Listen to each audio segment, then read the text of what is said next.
welcome to Shedding Starlight, a guide to the Kingdom Hearts mythos. Today we will be exploring the primary enemy of Kingdom Hearts, the Heartless. There are two known types of Heartless, called Pureblood Heartless and Emblem Heartless, and they have one consistent visual distinguishing feature between them, as noted in their name. Emblem Heartless have a red, heart-shaped symbol somewhere on their body, while Pureblood Heartless do not. While this symbol might be the most obvious difference between the two types, it's by far the least impactful. Let's explore why Pureblood Heartless and Emblem Heartless are such different beings from one another. Pureblood Heartless are born from a rare yet natural process when darkness consumes a person's heart, and the resulting Heartless is now always searching for other hearts to envelop in darkness. Ansem defines them in his 8th report as such. They are born from those who've lost their hearts and thrive on hearts seized from others. The hearts taken by the Heartless become heartless themselves. Even though a Pureblood Heartless is born from a heart being overtaken by darkness, it does not absorb or keep said heart. Either the heart is consumed or it perishes, but no matter what, it disappears because Pureblood Heartless are known to be empty or hollow. This may be obvious because they're called the Heartless, but we'll explain why that differs from their emblem counterparts. Pureblood Heartless are interesting in that even though they don't have hearts, they're still considered alive, driven by pure instinct to track down and take away other hearts.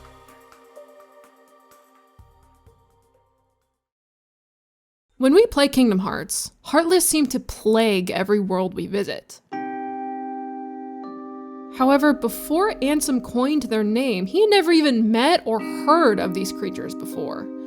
They only occurred at Hollow Bastion in the first place because some victims lost their heart due to the extreme experiments Ansem ran on them. So we can assume that until Ansem and Maleficent decided to wield them for their own agendas, Pureblood Heartless were actually quite sparse throughout the worlds. This implies that it used to be incredibly rare for a heart to be so overcome with darkness that it would create a Pureblood Heartless. Instead, the countless Pureblood Heartless we face seem to originate from the realm of darkness. We see them still thriving there when our heroes work together to seal off that realm at the end of the game. It seems that Pureblood Heartless don't require hearts to spawn more, only the darkness. As long as the surrounding darkness is strong, they can multiply among themselves, like how Ansem mentions his basement in the 3rd report. Fortunately, there is no shortage of test samples. They are multiplying underground, even as I write this report. This explains why Heartless can thrive in the realm of darkness, a place so isolated from living beings. They poured through Hollow Bastion's keyhole and spread to other worlds. So, we've discussed how Pureblood Heartless are figuratively hollow, no hearts inside, and they can be born from someone losing their heart, or they can multiply within darkness. So let's compare all that to Emblem Heartless. While Pureblood Heartless lack hearts and can multiply among themselves, Emblem Heartless are only created from pre-existing hearts. They don't consume other hearts, but rather turn those hearts into more of their own. So Emblem Heartless do actually contain hearts within. Every single time Sora kills an Emblem Heartless, you can see a heart released and float away from its disappearing body, unlike Pureblood Heartless, which don't release anything. In this sense, it is ironic for Emblem Heartless to be called Heartless. Now, this isn't to say that Emblem Heartless are sentient, as it's implied that they're unaware of themselves, purely acting on the instinct to collect more hearts like their pureblood cousins. After all, Ansem says he labeled these Heartless with an emblem because they showed nearly identical traits. It's never said outright if Ansem understood that Emblem Heartless contain hearts, but it can be interpreted that way since the symbol he chose is a heart trapped by thorns. And thorns usually represent darkness in Kingdom Hearts. So, if you're having a hard time understanding, to help wrap your head around this, we can say hearts are like batteries. In people, the batteries work because they're placed correctly. People have emotions and memories. But Emblem Heartless have their batteries inserted backwards. They don't work at all, they're just being held in place. The fact that Emblem Heartless require hearts to multiply is probably why there aren't Emblem Heartless in the realm of darkness.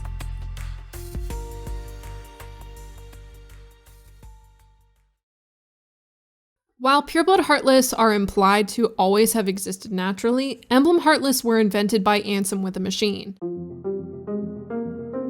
He states in his 8th report, "As a start, I have built a device that artificially creates Heartless. By recreating the conditions that spawn the Heartless naturally, I should be able to produce them artificially." But if Emblem Heartless contain hearts overcome with darkness, while Pureblood Heartless are born from hearts lost completely, how are Emblem Heartless created from the same conditions? Because if the hearts disappear, Ansem would just create more hollow Pureblood Heartless. Somehow, this device that he built is able to agitate or amplify the darkness within hearts without the hearts being lost to that darkness completely. This isn't ever explicitly stated in his reports, but it's the only explanation as to why his artificial Emblem Heartless contain hearts, while genuine Pureblood Heartless do not. We don't have an idea yet of how many people Ansem created Emblem Heartless from. Even a handful of victims is chilling enough, but it's important to clarify that not all Emblem Heartless come from his device directly. In Traverse Town, Sora sees a man, some nameless NPC, fall over and become an Emblem Heartless. So it seems that Ansem is responsible for an original group of Emblem Heartless, but as time passed, they expanded their numbers themselves by targeting other people.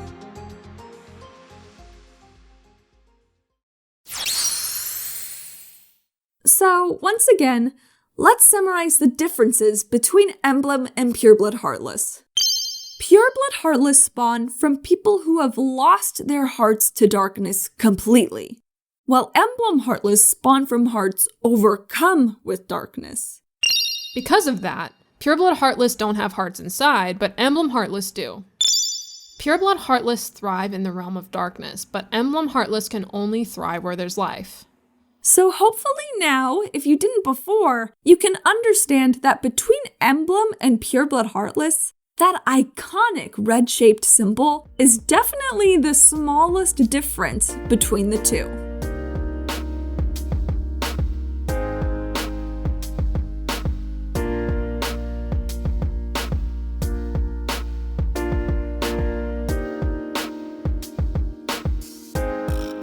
Hello, everyone. Welcome back to Shedding Starlight. We have reached episode 2 about Pureblood Heartless and Emblem Heartless. Mel, how are you feeling today? I'm feeling full of heart. Feeling very heartful. Incredible. Very on theme.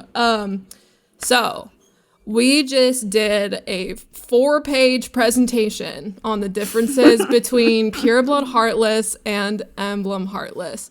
So, when I was little, playing Kingdom Hearts 1, I feel like I could barely read whenever I was first playing these games, so I wasn't going to be reading the Ansem reports being like, oh, there are actually very distinct differences between these two different creatures and blah, blah, blah, blah, blah, and noticing all of those different, features and stuff. So it's interesting to kind of finally dive into, I learned it later, obviously, when I grew up with the series and learned all the nuance of the series and everything. But yeah, we have the guide for you on why they're different, how they're different, all those things. And we hoped to be able to answer some questions for y'all. Especially because I feel like in the game, at least the first Kingdom Hearts game, it does imply there's a difference between Pureblood and Emblem, but all the different times it's referenced, it's spread out and described in different places of the game. So we gathered it all up in one place where you can learn it all at once. In one little convenient audio guide just for you, just because we love you. Mwah. Mwah, mwah, mwah. Perfect. So before we kind of dive into our questions, this is our very first episode with listener submitted questions.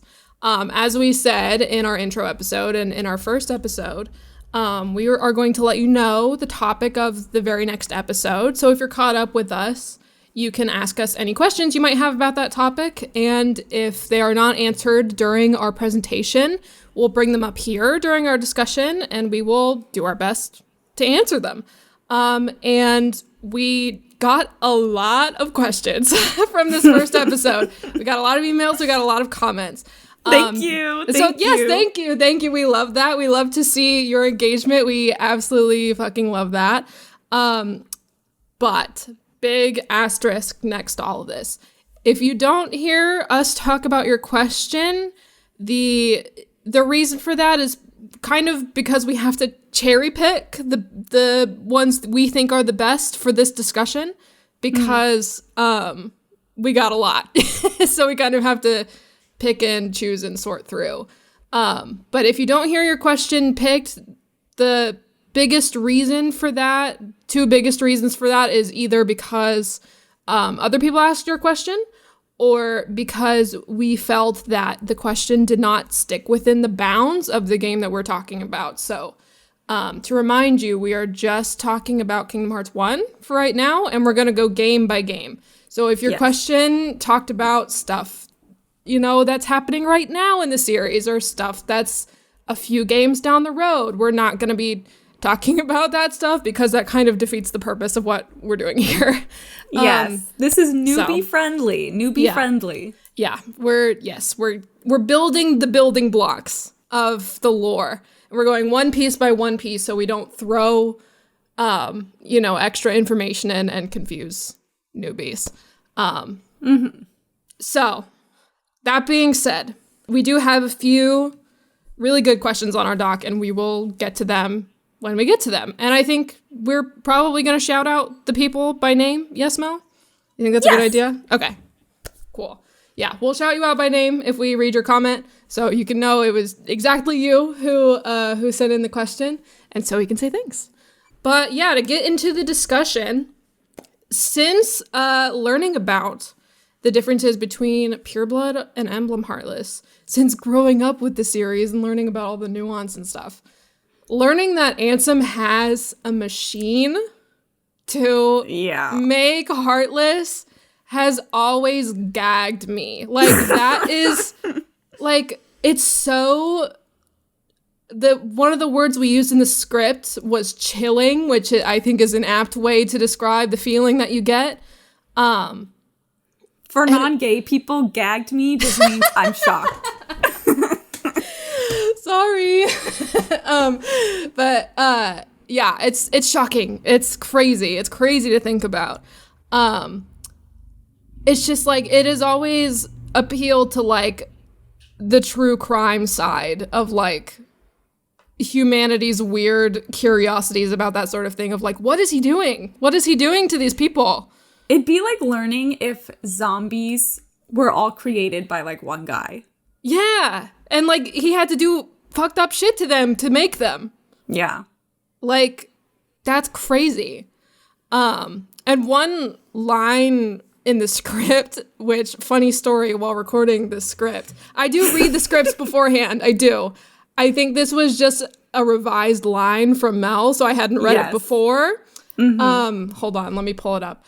The line is exactly, somehow this device that he built is able to agitate or amplify the darkness within hearts without the hearts being lost to that darkness completely. And as I was reading that line, I went, what? into the microphone, because I'm like, I hadn't thought about that before, because I was also still kind of chewing on the difference between what being lost to darkness and what being overcome with darkness means. Yes, which I would love. It's so, I tried my best to explain it, but then earlier this morning I was like, okay, maybe I'll describe it like this. So I would describe being lost to or being consumed by darkness is like when you're eating cotton candy and the cotton candy dissolves in your mouth. So the cotton candy is the heart and I'm the heartless, the pureblood heartless. I'm consuming it. It's completely dissolving. It's gone. But I feel like Emblem Heartless this is going to sound crazy, but it's the only way I could describe it. Emblem Heartless are eating a hard-boiled egg whole and just swallowing it whole. So with Pureblood, the candy is completely dissolved. The heart is completely dissolved. Right. And the Emblem Heartless swallows it whole and it's now inside them. That's how I would describe it. Yeah. So I think I finally kind of got the difference when I was reading our next script, which I won't spoil what it's about quite yet. Okay. But like being lost to darkness is the heart just vanishing completely. And being overcome with darkness is the heart still being there, but changing, which is what you literally just described. But yeah. But changing. Yes. That's why I tried to use that battery analogy because, you know, I'm thinking like, it just reminds me of when I'm a kid and I'm trying to put like double A's in my Game Boy and it won't work and I don't understand because the batteries are in there. So why is it not working? Yeah. So Emblem Heartless do have a heart. It just doesn't work for them. Yeah. It's not turning on. A great metaphor. I loved reading that metaphor in the script because that works 100%. That's a great way to describe it. Hell yeah. Hell yeah. But yeah, that kind of brings me back to like how, like, what the fuck is he doing to these people that makes them just make them literally turn to the dark side without extracting their heart. And it reminds me of like, so when he writes amplifying and suppressing the darkness within, all I can picture is defibrillators, is that how you pronounce it? Clear. Yeah. Where I'm just picturing him like just rubbing it together, shocking them, and like it like enhances their darkness, or like I don't know. It's crazy what he's doing to these people. Yeah, it's that. Or I'm gonna picture that from now on. Or like you could even picture like him like injecting them with stuff, or like just good old-fashioned torture, taking off the fingernails, or like threatening loved ones. Like, what do you do? I know. It's crazy. It's crazy.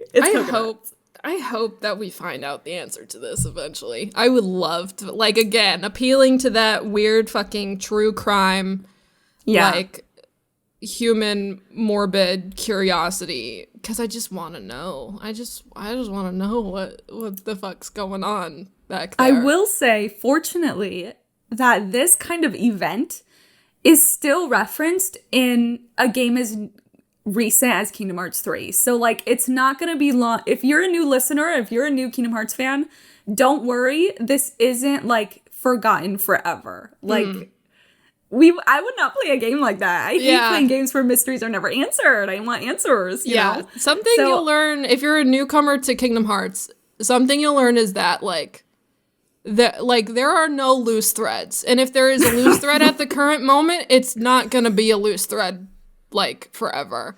Yeah, which is so cool. Fucking braided. It's a sweater. Bitch, it's a fucking sweater. Which I think is incredible about that. Like, because, again, as you just said, there's stuff that is pulled on that was rooted in this original game. Yeah. That doesn't get expanded upon. It does get expanded upon, but not until years later. And it's fucking crazy. It's crazy. It's but crazy. It's so good.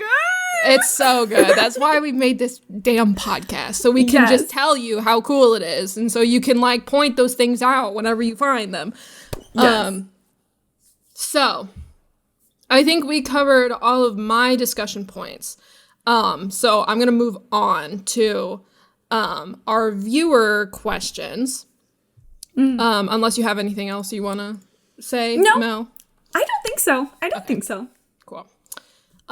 So this first question I thought was a fantastic question. It was from our YouTube channel commented on our first episode. So if you're an audio listener, go check out our YouTube channel. If you're listening on YouTube, go check out our audio and vice versa. This is from Shades of Near 1 on YouTube. Thank you, Shades of Near. Thank you very much for your incredible question.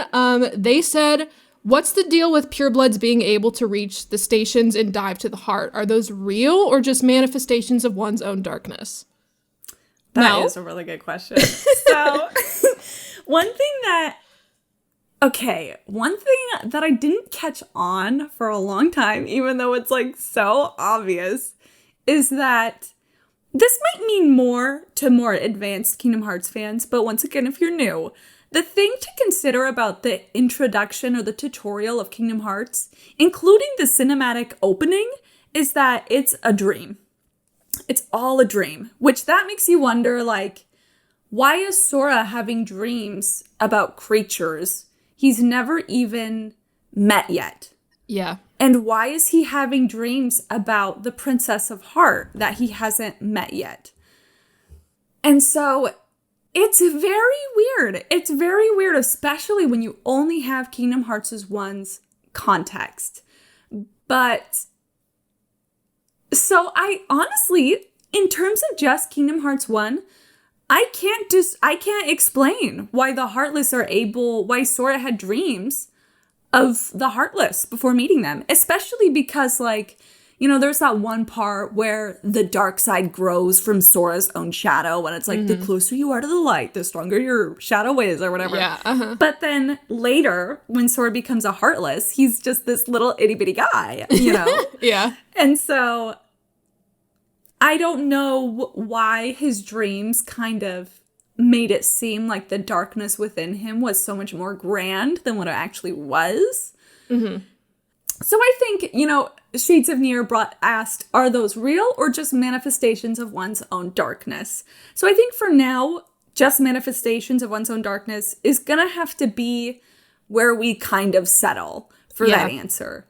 I wish I could dive more into, you know, what's going on there. Believe me, even like where we are right now in terms of Kingdom Hearts and all the releases that we've had so far, I just want to go off. I just want to go, but we can't. We can't, and I'm so sorry. We have to limit ourselves too on this show, which it's been like coming up with these discussion questions have been really difficult to keep within the bounds of Kingdom Hearts 1, especially if I like know that the question is answered later. I just kind of have to suck it up. Yeah, I have to suck it up. I have to stick to it. But yeah, because like darkness lives in everyone, right? That's like a foundational maybe rule. Outside of the Princess of Heart, which Maleficent is like the purest of hearts or whatever. I keep forgetting she's not British. In my head, she's British, which is crazy. But she has a transatlantic accent, I think. Really? I think, yeah. Never knew. That's crazy. Maybe I'm making that up. Maybe am I thinking of the Snow White Queen? Maybe that's who I'm thinking of. I don't know. I could be wrong. Keep going. But either way, no matter what, Shades of Near, it's a great question, and you stumped us. Gosh darn it! In our second episode. I know. Oh my gosh, our second episode. Okay, so sorry we couldn't answer that for you, but it's a great question. I wanted to recognize how good of a question it is. For everyone else listening, take note. That's a great question. That's the type of question we're looking for.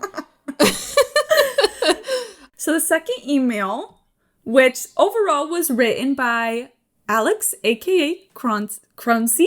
I believe I'm pronouncing that correctly. Hello, Kronsi. No idea, but go off. That's just how they signed it. You know, best regards. Oh, Alex, right. Kronsi. Yes, yeah. So hello. Thank you for your question. Thank you for your email.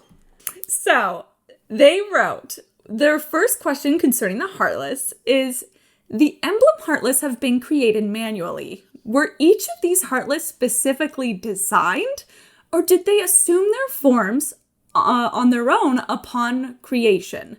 Was someone like, this kind of Heartless should have a big shield, but with a face on it that could shoot fireballs? And I love this question in particular because I love the idea of Ansem basically creating his own fake Pokemon. Like, I love it. This little one's army. gonna be this little army. This one's gonna be fire type. This one's gonna be weak to thunder. Literally. This one's gonna have little floating. This one's gonna be floating with little legs dangling. Like, He's gonna take on the Elite Four. It's so cute. But that being said, I personally think they assume their own forms. At least because, you know, in this episode we talk about how Ansem was responsible for an original group of Heartless, but as time went on they expanded on their own. So maybe it's kind of, and Kronsi brings this up as well, so we will get into that. But maybe they kind of evolved. Like, you know how in evolution, when one animal produces, there's a chance that their offspring might be a little bit different, which might be like a genetic advantage or whatever. Maybe it's like that. Maybe as they produce more, their offsprings are a little bit different. So let me read you the next part of Kronsi's question. Oh, you did include that in the image. I don't did. know why. I wasn't gonna say it, but bless your heart. You're so nice to me. Do pureblood heartless age? It feels natural to assume that some purebloods are the same species but at different ages. For example, a shadow eventually becomes a neo-shadow as they grow older. Do you think this is true, or are they different species? Perhaps some sort of evolution line. That would imply that they reproduce on their own, which I find hard to believe.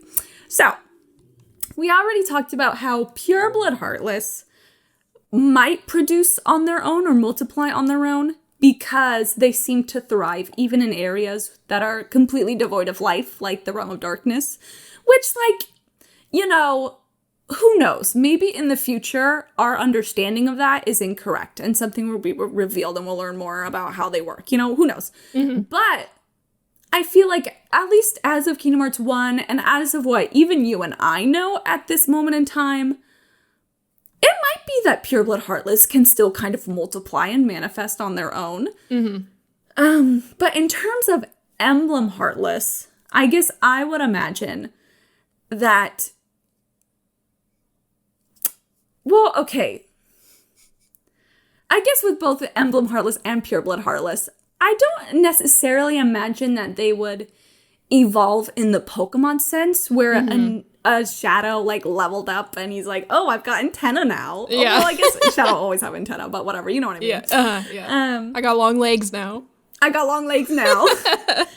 guess I would imagine that it would, you know, be more true to real life, where it's your offspring that kind of changes and evolves. But what do you think? I want to know what you think. Whenever, this is a belief that I've held since I was little, I always kind of assumed that there's no basis into this. This is just what my little baby imagination came up with. My initial understanding is that the Heartless would take shape and abilities based on the person that they're made from. Oh, duh. Yeah, I can see that. Yeah, so That's fun. That's cute. Yeah, so it'd be like, oh, if I turned into a Heartless, what type of Heartless would I turn into? That sort of deal. Would I be a fire type, or would I be one of the magic-y hat ones, or would I be one of the big personality quiz? Yeah, literally. So I still kind of believe that to a point, because there's nothing saying that that's not true. Yeah. That's the other thing is, it's kind of hard to, like, where do we draw the line? But I do think that a lot of what Heartless are and how they work is really just dependent on you, the player, and your interpretation, which I think is fine. And I think that's honestly what makes Kingdom Hearts a lot of fun, is your own imagination working into the story. Yeah, for sure. And I think there's more of that in this game, kind of leaving up to the imagination, because as we said before, all of the loose ends get tied in later somehow. But yeah, just looking at the context of this first game, I think there's a lot of room for interpretation on a lot of things, where later down the line, there's always a reason for something. Yeah. Yeah, that's my thought on it. Okay, so I think we only have one more question left that we're going to talk about for this. And this question kind of plays into our next episode just a little bit, and we'll tell you what the topic is on that after we finish here. But this question is from Shard of Truth, sent in an email, talking about Ansem's relationship with the Heartless. They said, on a surface view, the difference between Pureblood and Emblem Heartless is clear enough. In my opinion, it gets muddy when darkness itself comes into play, which seems to make for some exceptions. The most notable one would be Ansem's Guardian, which looks like a Pureblood Heartless, but isn't one. Period. Yes. So I think it's interesting that you say, but isn't one, because in my mind, it always was. The weird thing about the Guardian, or the Heartless that Ansem calls the Guardian, is that from what I remember, maybe I should double check. I want to say that it doesn't have its own Jiminy's Journal entry, but let me double check. Yeah. Okay, so it just goes from Kurt Zisa to the Phantom. My point is, because the way it's designed resembles the other Pureblood Heartless, in my mind, it was just a Pureblood Heartless, there's no emblem. It has like a missing little heart silhouette thing, like cut out, like a cookie cutter cut it out. Yeah. Just like the dark side, and that's Pureblood. So, but I think it's interesting that some people just interpret it as an Emblem Heartless. I think that's very interesting, which was the whole point of why I wanted to bring up this email by the lovely Shard of Truth. Yeah. But we were talking beforehand, you said that something about it being just a Heartless that Ansem controls or something like that. I forget what your actual... Yes. So that, once again, this is a tease for the next episode. But yeah, he says, "Come Guardian," and he summons it and does his bidding and his will, know. Yeah. So I do think it's interesting that Ansem can control it. And Maleficent gives Riku the power to control Heartless, both Pureblood and Emblem, I believe. To the point where, we could even talk about this. Oh my god, we didn't even bring this up. How in Neverland, when Riku's like, "The Heartless obey me now, Sora," and then he summons, that shadow of Sora, which, is still, I don't know how solidified within the Kingdom Hearts lore that is, because really it's just a reference to Peter Pan and how Peter Pan can separate from his shadow. Right. But I still, if I had to fucking label that, I don't even know. I don't know if I would label that a Pureblood Heartless or an Emblem Heartless. It's so weird. It's weird. It's a weird in the middle. Yeah, and thing. I almost feel like I wonder if that's what the Guardian is. If it's just a weird thing in the middle. It's his shadow. An anomaly. It's his shadow because it's behind him. We got it. We got there. Write that shit down. Yeah. I guess that brings me to a point that's not super related, but controlling the Heartless.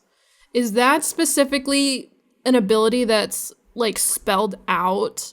Do you just have to embrace darkness enough in order to control them, in order to...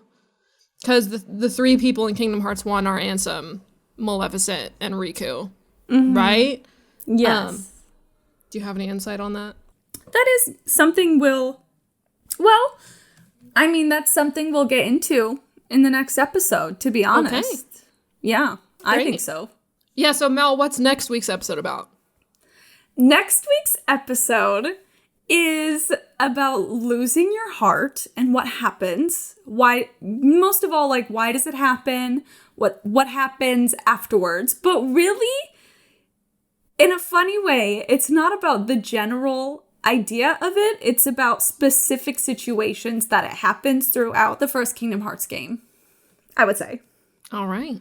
And we're going to have some case studies on that. We're going to have some specimens that we will be studying and discussing.